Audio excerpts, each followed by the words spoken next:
मैं अपनी बहन सिमरन की सगाई में शामिल होने के लिए अपने मायके आई हुई थी और कल ही मेरी बहन की सगाई का कार्यक्रम अच्छे से निपटा था। मेरी अरेंज मैरिज हुई थी, लेकिन मेरी बहन की लव मैरिज हो रही है। उसकी शादी का मुहूर्त 1 महीने बाद का निकला है। इस महीने में ही हमें सारी तैयारियां करनी हैं। मेरी बहन मुझसे 2 साल छोटी है। हम सब उसकी शादी से बहुत खुश हैं।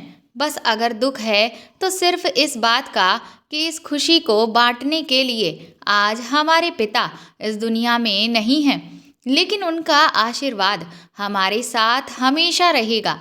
अपने माँ बाप की हम सिर्फ 2 ही संतानें हैं। ये बात मेरे पति अविनाश भी अच्छे से समझते हैं। इसीलिए उन्होंने मुझे मेरी बहन की शादी होने तक यहीं रुकने को कह दिया है और शादी के 1 हफ्ते पहले खुद आने का वह बोल कर गए हैं। घर में जब शादी होती है तो ना जाने कितने सारे काम होते हैं। इसीलिए मेरी माँ का हाथ बटाने के लिए मैं खुद भी हर वक्त उनका साथ देना चाहती थी। मेरे पति इंजीनियर हैं और उन्हें ज़्यादा छुट्टियाँ नहीं मिल पाती हैं। बस इसी वजह से वो शादी के 1 हफ्ते पहले ही आएंगे। सगाई में आए सारे गिफ्ट्स को सही से स्टोर रूम में रखते रखते मुझे काफ़ी रात हो गई थी। माँ ने मुझसे कहा भी था कि वह मेरी मदद करवा देती हैं, लेकिन घर में इतना काम काज है जिसकी वजह से उनकी कमर में दर्द हो रहा था। इसीलिए उनसे मैंने कह दिया कि वह जाकर आराम करें। और मेरी बहन सिमरन, उसने कहा कि आज उसकी तबीयत थोड़ा ठीक नहीं है और वह जल्दी सोना चाहती है, तो मैंने उसे भी सोने के लिए कह दिया। सारा काम निपटा कर स्टोर रूम में ताला लगाकर मैं अपने कमरे की तरफ जाने लगी कि तभी मुझे अपनी बहन के कमरे से कुछ अजीब सी आहें भरने की आवाज़ें सुनाई दी। मैं सोचने लगी कि मेरी बहन तो आज जल्दी सो गई थी, फिर उसके कमरे से ये आवाज़ें कैसी आ रही हैं। उसके कमरे की खिड़की खुली हुई थी, इसीलिए वहाँ से मैं झांक कर अंदर देखने लगी, लेकिन सामने तो मुझे कोई भी दिखाई ही नहीं दे रहा था। फिर मुझे ऐसा लगा कि शायद ये मेरा वहम है, इसीलिए मैं वापस जाने लगी। लेकिन तभी मुझे अपनी बहन की आहें भरने की वो अजीब आवाज़ें सुनाई देने लगी। ऐसा लगा जैसे वह किसी दर्द में भर रही हो। मैं तुरंत ही इस तरह की आवाज़ें सुनकर पीछे पलटकर खिड़की से दोबारा देखने लगी, लेकिन इस बार भी मुझे उसके कमरे में कोई भी दिखाई ही नहीं दे रहा था। ये सब क्या चक्कर था, मुझे कुछ भी समझ नहीं आ रहा था कि तभी अचानक मेरी नज़र सामने की दीवार पर दिख रही परछाइयों पर गई। वह किसी एक इंसान की परछाइयाँ नहीं थीं, वह 2 लोगों की परछाई थी, जिसे देखकर साफ पता चल रहा था कि एक परछाई लड़की की है और दूसरी किसी आदमी की। ये देखकर पहले तो मैं बुरी तरह से घबरा गई। आखिर ये सब चक्कर क्या है? मेरी बहन के साथ इस वक्त उसके कमरे में कौन आ गया है? इससे पहले कि मेरा दिमाग और कुछ सोचता समझता, तभी उस परछाई के जरिए मैंने जो कुछ भी होते हुए देखा, उससे तो मेरे होश ही उड़ गए।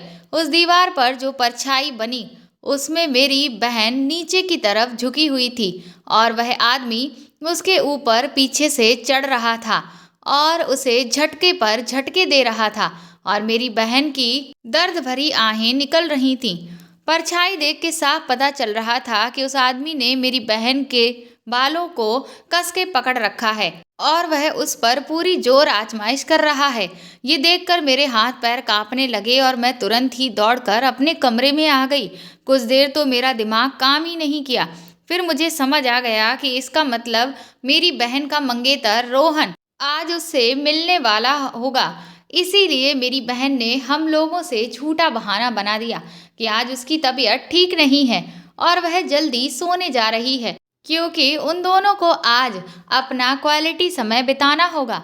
लेकिन मैं मन ही मन सोचने लगी कि सिमरन को ये सब शादी से पहले नहीं करना चाहिए। आखिर शादी में समय ही कितना बाकी रह गया है, सिर्फ 1 महीना ही तो है। क्या 1 महीने के लिए ये दोनों खुद पर कंट्रोल नहीं कर सकते? ऐसी भी क्या हड़बड़ी है? मेरी बहन भी न जाने कितनी बड़ी नासमझ है। शादी होने वाली है, लेकिन ज़रा भी अपने दिमाग का इस्तेमाल नहीं करती है। शादी से पहले ये सब करना बिल्कुल भी सुरक्षित नहीं होता है। न जाने किसके मन में क्या चल रहा हो। क्या पता अगर इस 1 महीने में कोई बात बिगड़ जाए तो सामने वाला इंसान उल्टा तुम पर ही इल्ज़ाम लगा देता है कि तुम तो शादी से पहले ये सब करने को ही तैयार हो गई, तो फिर तुम कैसे चरित्र की होगी। लेकिन मेरी बहन ने तो शायद ये सब कुछ सोचा ही नहीं। एक तरफ मेरे दिमाग में ये सब चीज़ें चल रही थीं, जिसकी वजह से मुझे बहुत टेंशन होने लगी। फिर दूसरी तरफ मैंने खुद को समझाया कि मैं बेकार ही इतना परेशान हो रही हूँ। रोहन तो सिमरन का स्कूल टाइम का दोस्त है, और जब कोई आपका दोस्त होता है तो वह आपको बहुत अच्छे से समझ रहा होता है। इसलिए मैं बेकार ही इतनी चिंता कर रही हूँ। आखिर दोनों के बीच में सब कुछ मर्जी से ही हो रहा है, और फिर जब उनकी लव मैरिज हो रही है तो क्या पता ये सब उनके बीच पहले भी होता आया हो। वो तो आज मैंने वह सब होते हुए देख लिया तो मुझे पता चल गया। मैं हर वक्त तो उनके साथ नहीं होती जो मुझे ये सब पता रहता हो। इसलिए मुझे इस तरह की कोई भी फालतू की बात नहीं सोचनी चाहिए। खुद को समझा बुझाकर मैं आराम से बिस्तर पर लेट गई। लेकिन मैंने ये तो सोच लिया था कि कल मैं सिमरन को इनडायरेक्टली ये बात समझा दूंगी कि कम से कम वह अभी 1 महीने के लिए रोहन से थोड़ी सी दूरी बनाकर रखे। फिर उसके बाद तो किसी भी तरह की कोई भी बंदिशें उन दोनों के बीच नहीं रहेंगी। अगली सुबह जब मैं सोकर उठी तो मुझे रात वाली बात अच्छे से याद थी। इसीलिए मैंने सोचा कि मौका पाते ही मैं सिमरन से बात करूंगी। लेकिन मुझे उससे बात करने का मौका मिल ही नहीं पा रहा था। मैंने सोचा कि चलो कोई बात नहीं, आगे जब कभी मौका मिलेगा तब आराम से बैठकर मैं उससे बात करूंगी। इन दिनों मैं जब से अपनी बहन के शादी में शामिल होने आई थी, मैंने एक अजीब सी चीज़ नोटिस की थी कि हो तो उसकी लव मैरिज रही थी, उसकी मर्जी की शादी थी, लेकिन न जाने क्यों मुझे सिमरन कुछ परेशान सी नज़र आती थी, और अब वह पहले से ही बहुत कम बात करने लगी थी। मुझे समझ नहीं आ रहा था कि जब लड़का उसकी पसंद का ही है और सब कुछ उसके मन का ही हो रहा है, फिर उसके चेहरे पर ये परेशानी हर वक्त क्यों छाई रहती है। लेकिन मैंने उससे अभी तक कुछ भी इसलिए नहीं पूछा। मुझे लगा कि शायद रोहन से ही जुड़ी हुई कोई बात हो और वह मुझे ना बताना चाहती हो, क्योंकि रोहन आखिर उसका होने वाला पति था, और अपने पति की अगर कोई भी बुरी आदत या बुरी बात हो तो ये ज़रूरी तो नहीं कि वह अपनी बड़ी बहन को बताना ही चाहे। बस इसी वजह से मैं उससे कुछ भी पूछ नहीं रही थी। मैंने सोचा मेरी बहन खुद ही इतनी तो समझदार है कि वह अपनी ज़िंदगी की उलझनों को सुलझा सकती है। आखिर मैं भी उसका कब तक साथ दूंगी। शादी के बाद तो सब कुछ उसे खुद से ही हैंडल करना होगा, तो अभी से ही वह जिम्मेदार बने तो ज़्यादा बेहतर होगा। आज का पूरा दिन भी निकल गया। मैं जैसे ही सोने वाली थी कि तभी मेरे पति अविनाश का मेरे पास फ़ोन आ गया। मेरी शुरू से ही आदत रही है कि मैं जब भी फ़ोन पर बात करती हूँ तो टहलना शुरू कर देती हूँ। बस इसी वजह से मैं छत पर निकल गई। उनसे बात करते करते मुझे काफ़ी देर हो गई, करीब आधी रात का वक्त हो चुका था। बात करने के बाद जब मैं नीचे उतरकर अपने कमरे में लेटने जा रही थी तो मुझे फिर से कल की तरह ही अपनी बहन के कमरे से उसी तरह की आहें भरने की आवाज़ें आने लगीं।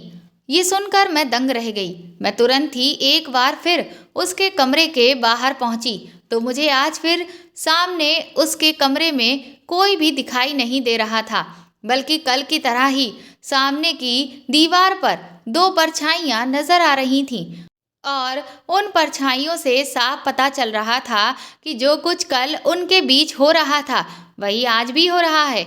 ये सब देखकर मुझे थोड़ा थोड़ा गुस्सा आ रहा था कि आखिर ये दोनों इतनी नासमझी क्यों कर रहे हैं। अगर माँ को पता चल गया कि ये दोनों शादी से पहले ही ये सब कर रहे हैं तो ना जाने वह क्या करेंगी। मुझे तो कुछ भी समझ नहीं आ रहा था। मैं एक अजीब सी उलझन में पड़ चुकी थी। आखिर मैं सिमरन से कहती भी तो क्या कहती, उसे खुद से सोचना समझना चाहिए। और रोहन, वह तो मुझे सिमरन से ज़्यादा ही समझदार लगता है, लेकिन वह भी इस तरह की हरकत बार बार कर रहा है। आखिर क्यों? अगले दिन मैं इस बारे में सिमरन से बात करने के लिए उसके कमरे में गई तो मैंने देखा कि वह कहीं जाने के लिए तैयार हो रही थी। मैंने उससे कहा कि क्या तुम कहीं जा रही हो? तो वह मुझसे कहने लगी, हाँ दीदी, दरअसल मुझे शादी की कुछ शॉपिंग करनी है, बस इसीलिए मुझे जाना है। मैंने उससे कहा कि अरे, तो तुम मुझे पहले बता देती, मैं भी तैयार हो जाती। तो सिमरन मुझसे कहने लगी, नहीं दीदी, मैं अकेले ही जाकर शॉपिंग कर लूँगी क्योंकि मेरी फ्रेंड मेरे साथ जाने वाली है। मैंने कहा, अच्छा फिर तो ठीक है, क्योंकि इतना सारा शॉपिंग का सामान अकेले लाना बहुत मुश्किल हो जाता है। मैं अपना मन महसूस कर रह गई, ये सोचकर कि आज भी बात करने का जो मौका हाथ आया था वह भी हाथ से चला गया। मैंने सोचा चलो कोई बात नहीं, अगली बार मैं इस बारे में सिमरन से बात कर लूँगी। थोड़ी देर के बाद वह शॉपिंग करने के लिए निकल गई। तभी मेरी एक फ्रेंड का फ़ोन आया। वह मुझसे कहने लगी कि तुम इतने समय बाद वापस शहर में आई हो और अभी तक मुझसे मिलने तक नहीं आई। मैंने उससे कहा कि यार, बहन की शादी की ढेर सारी तैयारियां करनी है, इस वजह से बिल्कुल भी समय ही नहीं मिल पा रहा। तो वह मुझसे शिकायत करने लगी कि क्या मेरे पास उसके लिए 2 घंटे का समय भी नहीं है। उसने कहा कि वह आधे घंटे में मेरे घर के पास वाले शॉपिंग मॉल में आ रही है, इसीलिए मैं भी उससे मिलने के लिए तुरंत ही वहां आ जाऊं। ये सुनकर मैं भी खुश हो गई। मैंने सोचा फिलहाल तो अभी कोई काम भी नहीं है, तो इसी बहाने मैं भी अपनी फ्रेंड से मिल लेती हूँ, क्योंकि एक बार अगर मैं यहाँ से वापस बैंगलोर गई तब तो अपनी सहेलियों से मिलना जुलना हो ही नहीं पाता है। इसीलिए मैं तुरंत ही तैयार होकर अपनी फ्रेंड से मिलने के लिए चली गई।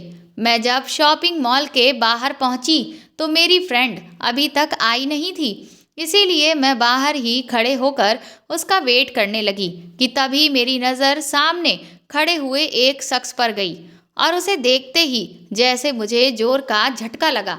झटका इसलिए नहीं लगा क्योंकि सामने जो शख्स था वह मेरी बहन थी।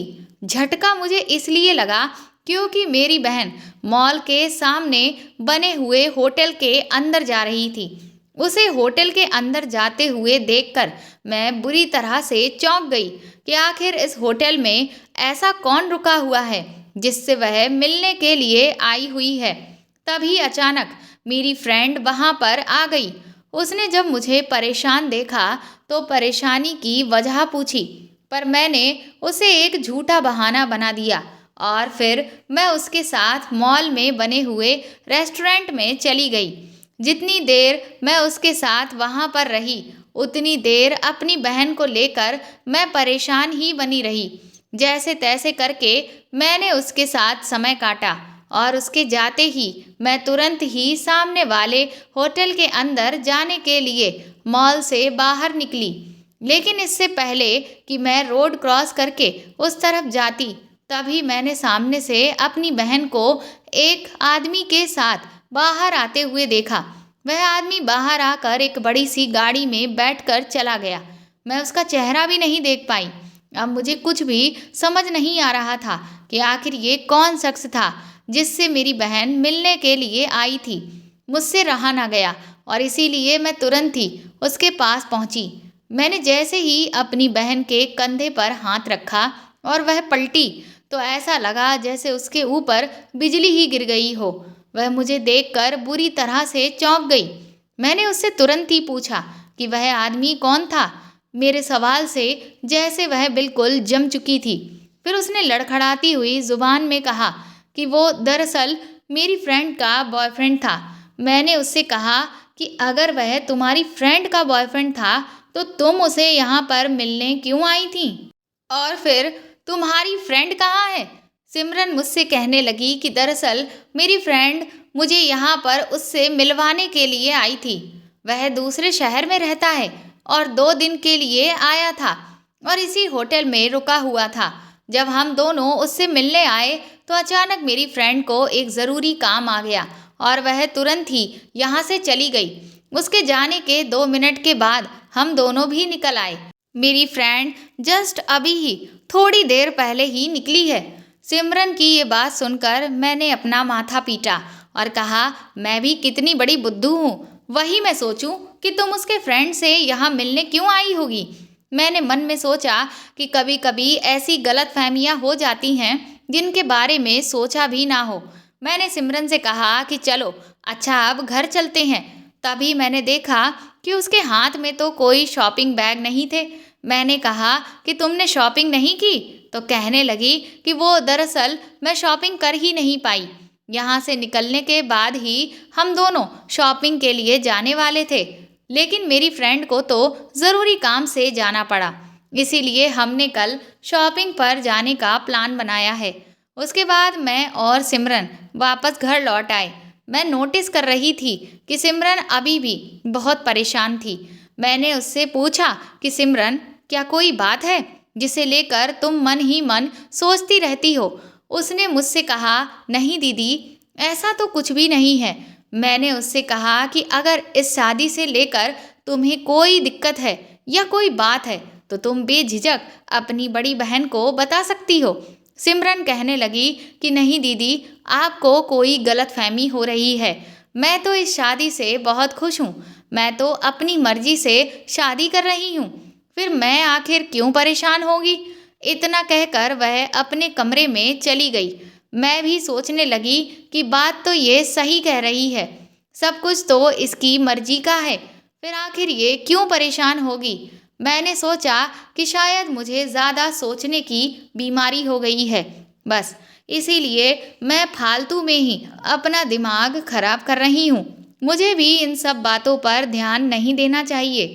और रही बात सिमरन की टेंशन की, तो जिसकी शादी होती है उसे थोड़ी बहुत तो फिक्र हो ही रही होती है, भले ही मर्जी के इंसान से क्यों ना हो रही हो, क्योंकि शादी के बाद तो न जाने कितनी सारी जिम्मेदारियां बढ़ जाती हैं। मेरी शादी भी जब हो रही थी तो मैं खुद भी तो कितना परेशान थी, जबकि वैसे तो मैं खुश ही थी कि मुझे इतना अच्छा लड़का मिल रहा है। धीरे धीरे दिन यूं ही बीतने लगे और इधर मैं माँ के साथ मिलकर शादी से जुड़ी हुई सारी तैयारियों को करवाने लगी थी। सिमरन भी अपनी तैयारी कर रही थी। आज जब सिमरन शॉपिंग के लिए जाने वाली थी तो वह कहने लगी कि रोहन उसे लेने आ रहा है और आज वह दोनों साथ में शॉपिंग करेंगे, क्योंकि उन्हें अपने शादी के कुछ ड्रेसेस की मैचिंग मिलानी है। माँ ने कहा, ठीक है चली जाओ, लेकिन समय से वापस आ जाना। ये कहकर सिमरन चली गई। अगले 2 दिन तक की जो शॉपिंग थी वह सिमरन ने रोहन के साथ ही की थी, लेकिन मैंने देखा कि सिमरन अपनी शादी की जो भी शॉपिंग कर रही थी वह बहुत महंगी महंगी कर रही थी।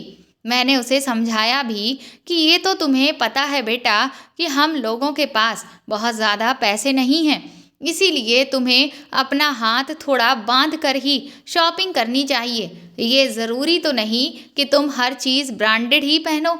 मेरी इस बात पर सिमरन मुझसे थोड़ा चिढ़कर कहने लगी कि दीदी, आपकी शादी जब हुई थी तब महंगाई कुछ और थी और इस समय महंगाई कुछ और ही है, तो अगर आप अपनी शादी की तुलना मेरी शादी से करेंगी तो ऐसे तो नहीं हो पाएगा। मुझे उसकी ये बात बहुत बुरी लगी। माँ ने भी उसको कसकर डांटा कि तुम दीदी से कैसे बात कर रही हो और भला वह क्या गलत कह रही है। मैं खुद तुमसे पहले ही ये बात कहने वाली थी कि तुम ज़रूरत से ज़्यादा ही पैसे खर्च कर रही हो। इस बात पर सिमरन अचानक ही रोने लगी और रोते हुए कहने लगी, तो मैं क्या करूं, मैं भी मजबूर हूं।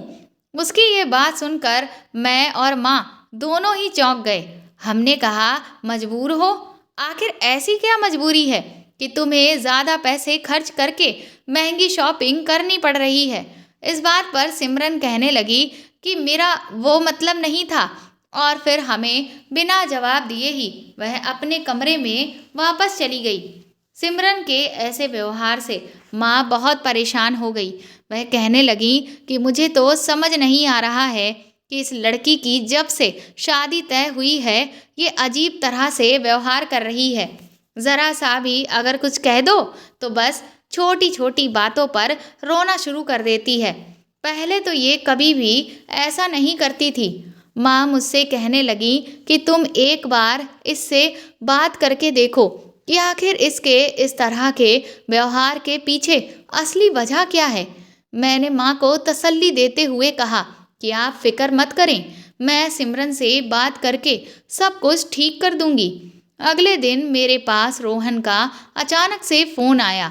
उसका फ़ोन देखकर मैं थोड़ा सा चौंक गई कि आखिर रोहन को मुझसे क्या काम आ पड़ा।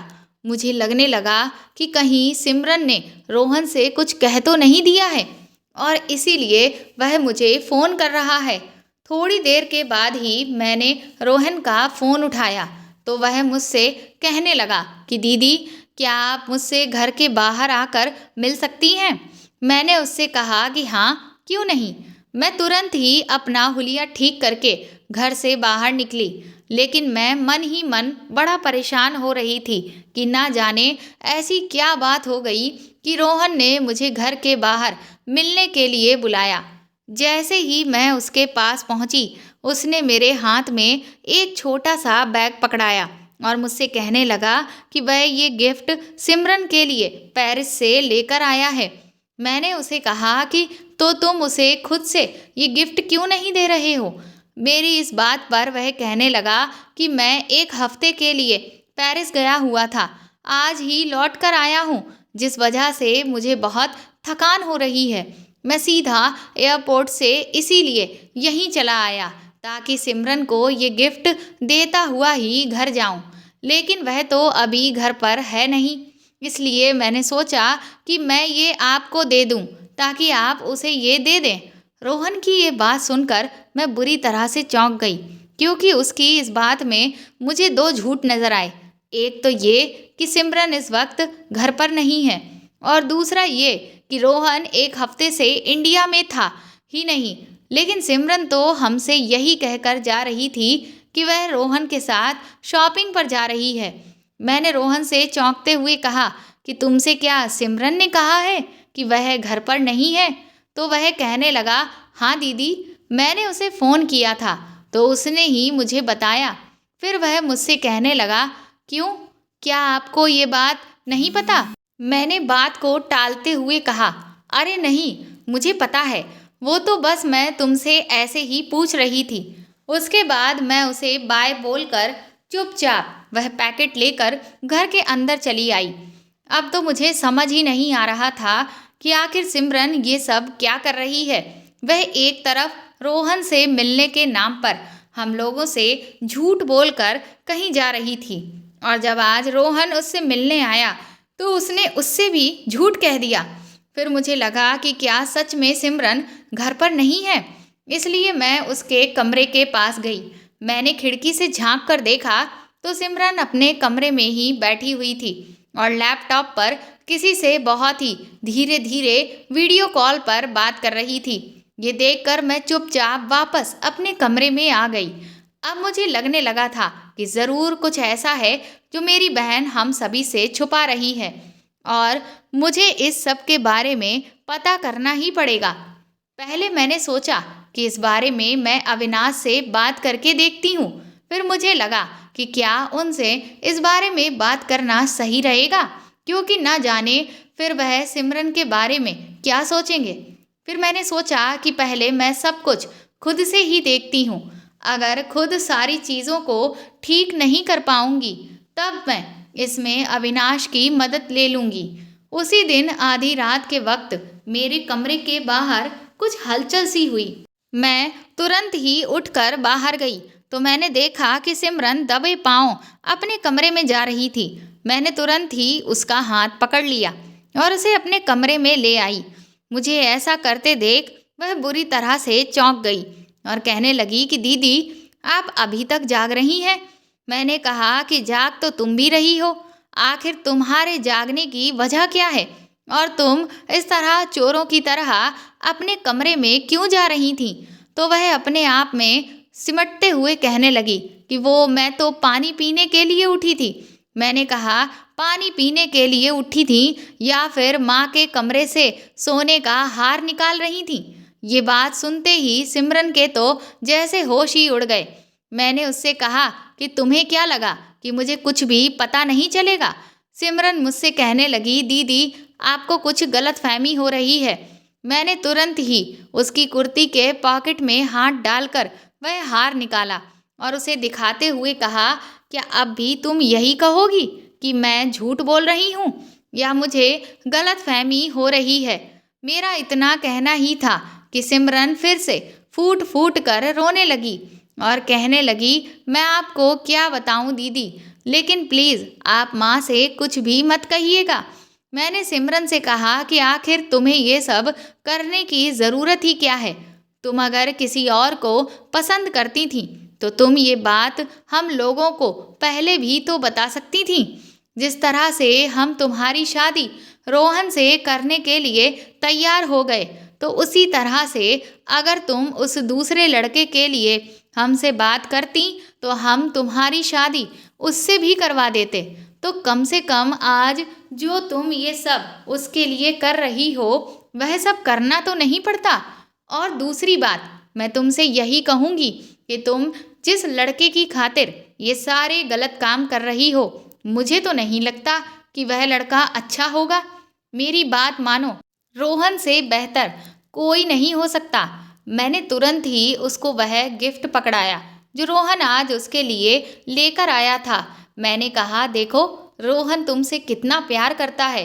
वह आज जैसे ही पेरिस से वापस आया, उसने सबसे पहले तुम्हारा गिफ्ट मुझे पकड़ाया और तुमने उसे झूठ कह दिया कि तुम घर पर ही नहीं हो।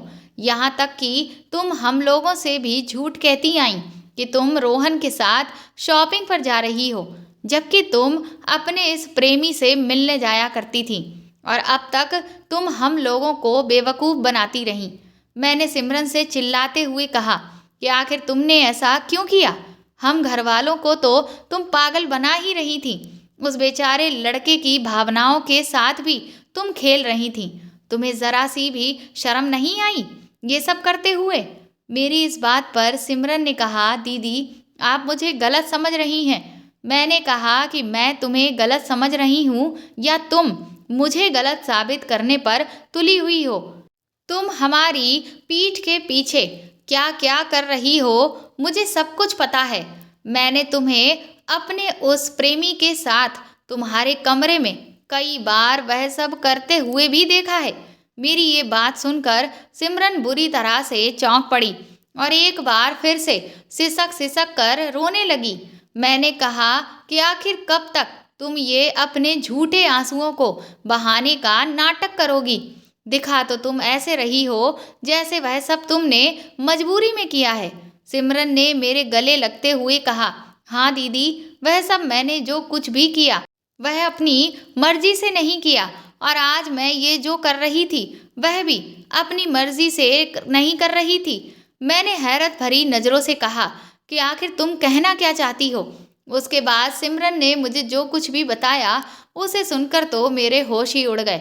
उसने कहा कि रोहन उसका स्कूल का फ्रेंड है और अभी तक वह उसे एक दोस्त की नज़र से ही देखती आ रही थी। वो तो जब रोहन ने उसके सामने अपने प्यार का इजहार किया और उसे भी यही लगा कि रोहन से बेहतर लाइफ पार्टनर उसे नहीं मिल सकता, इसीलिए उसने रोहन से शादी करने के लिए हाँ कर दी। वरना उससे पहले तक तो वह उसे सिर्फ एक अच्छे दोस्त की नज़र से ही देखा करती थी। इसीलिए उसकी जब फेसबुक पर एक लड़के से मुलाकात हुई तो वह उसे दोस्त से ज़्यादा मानने लगी थी। धीरे धीरे उनकी बातें बहुत ज़्यादा बढ़ने लगीं। वह लड़का एक बहुत अच्छी जॉब करता था। जब कई महीने तक उस लड़के की और सिमरन की आपस में बातें होती रहीं तो उस लड़के ने कहा कि वह सिमरन से मिलना चाहता है ताकि इस रिश्ते को अब वह आगे बढ़ा सके और फिर वह उसके घर आकर सिमरन का हाथ मम्मी से मांग सके। ये बात सुनकर सिमरन ने कहा कि वह बहुत ज़्यादा खुश हो गई और उसे भी उस लड़के से मिलने के लिए हाँ कर दी। जिस दिन वह उस लड़के से मिलने वाली थी उस दिन वह बहुत ज़्यादा खुश थी। शाम के वक्त उस लड़के ने उसे एक पार्क के बाहर मिलने के लिए बुलाया।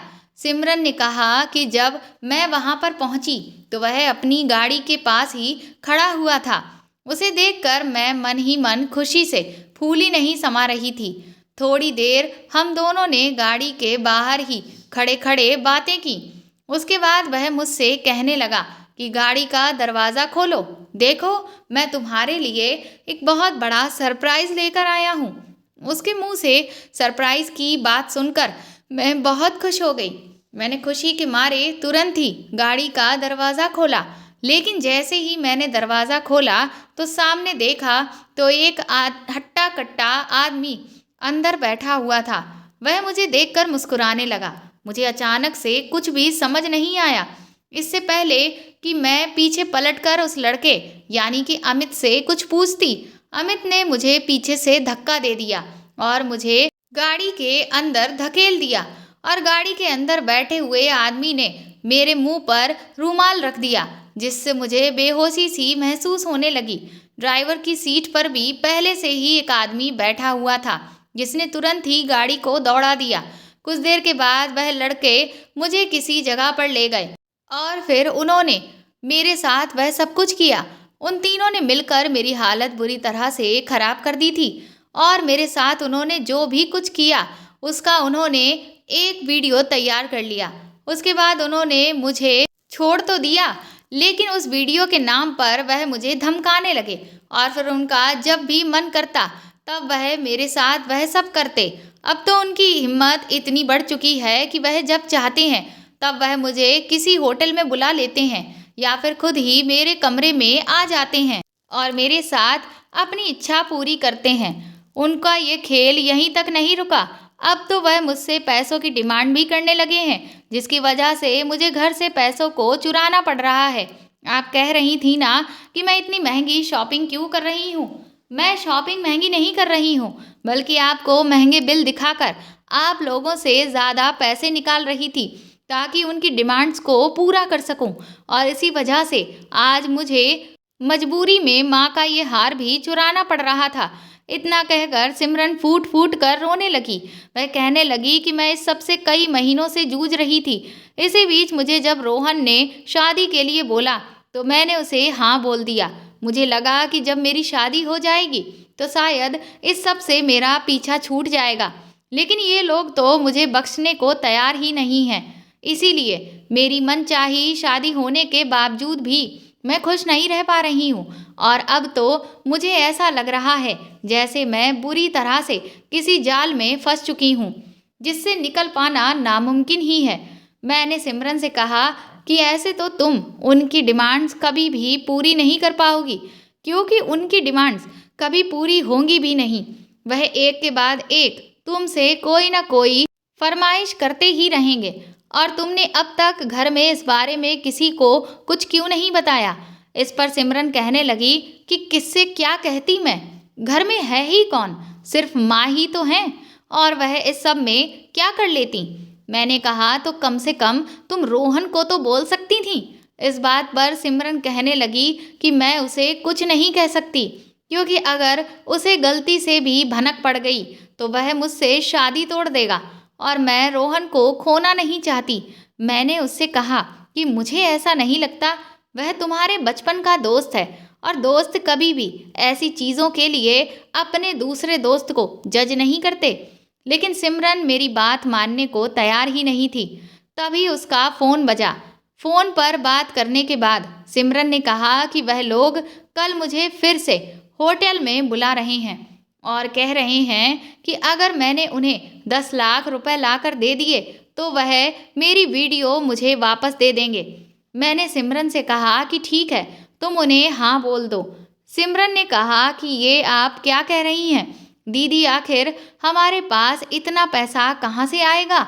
मैंने कहा कि अब जो भी हो, लेकिन इतने पैसे का इंतज़ाम हमें करना ही पड़ेगा, वरना तुम्हारी ज़िंदगी खराब हो जाएगी और माँ को भी इससे गहरा सदमा पहुँचेगा और मैं ऐसा होने नहीं दे सकती।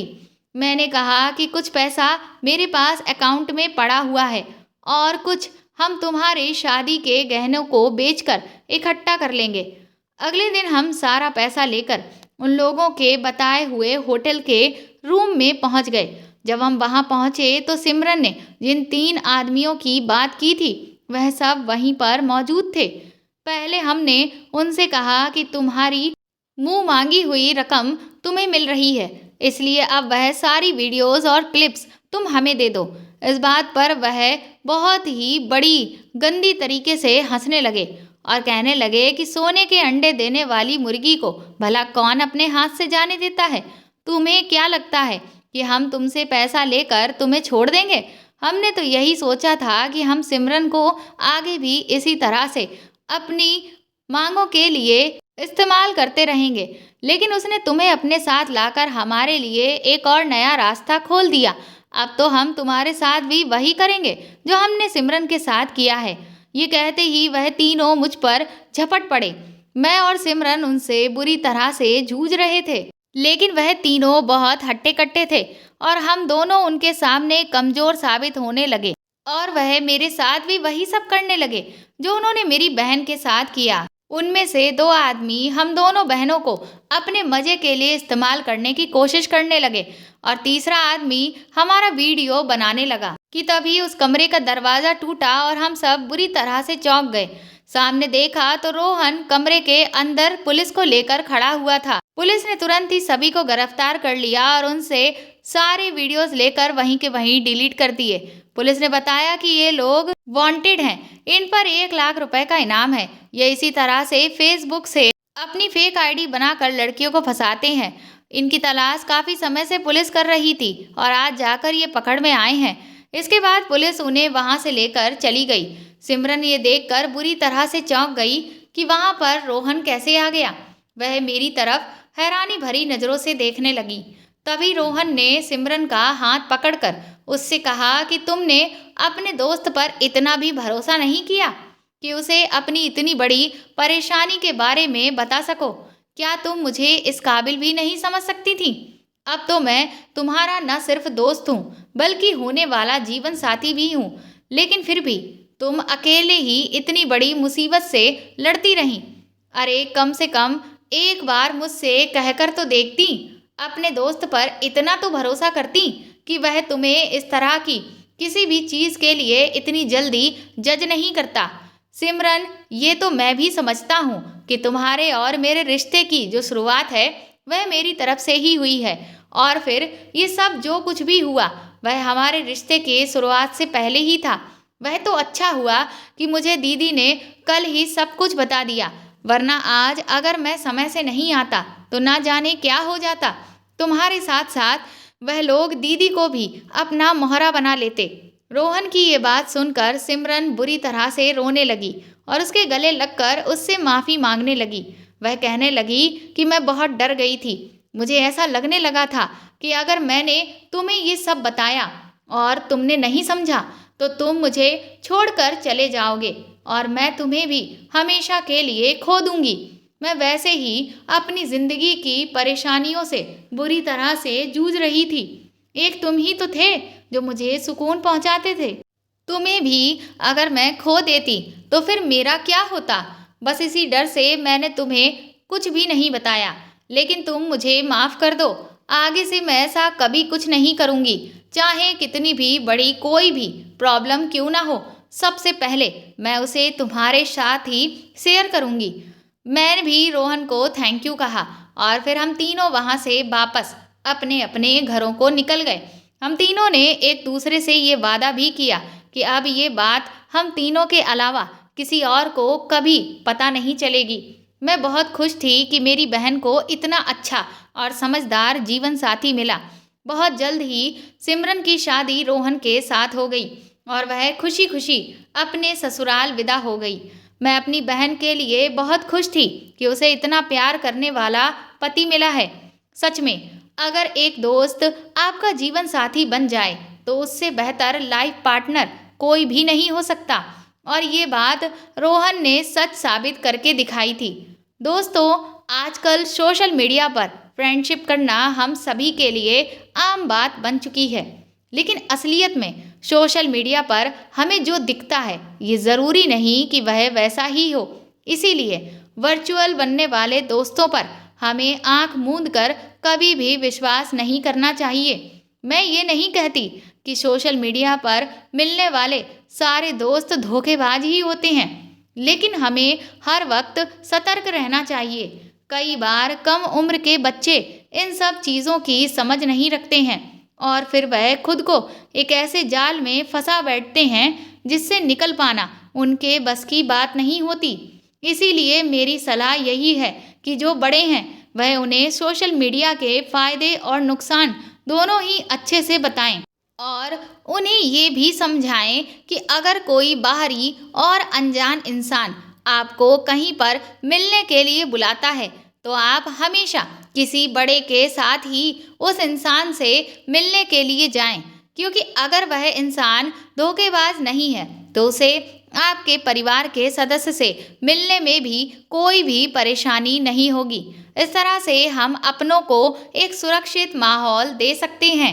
तो दोस्तों, आपको मेरे द्वारा लिखी हुई ये कहानी कैसी लगी कमेंट करके ज़रूर बताएं और मेरे चैनल को सपोर्ट करने के लिए आप इस कहानी को ज़्यादा से ज़्यादा शेयर और लाइक कर सकते हैं। साथ ही मेरे इस वीडियो पर जो सुपर थैंक्स का आइकन आपको हार्ट शेप में दिख रहा है उसको प्रेस करके भी आप मुझे सपोर्ट कर सकते हैं और मुझे सुपर थैंक्स खरीद कर दे सकते हैं। साथ ही अगर आप चैनल पर नए हैं तो सब्सक्राइब करके बेल आइकन को ज़रूर दबा दें ताकि आगे भी मैं आपको ऐसी ही अच्छी कहानियाँ सुनाती रहूँ। Thank you.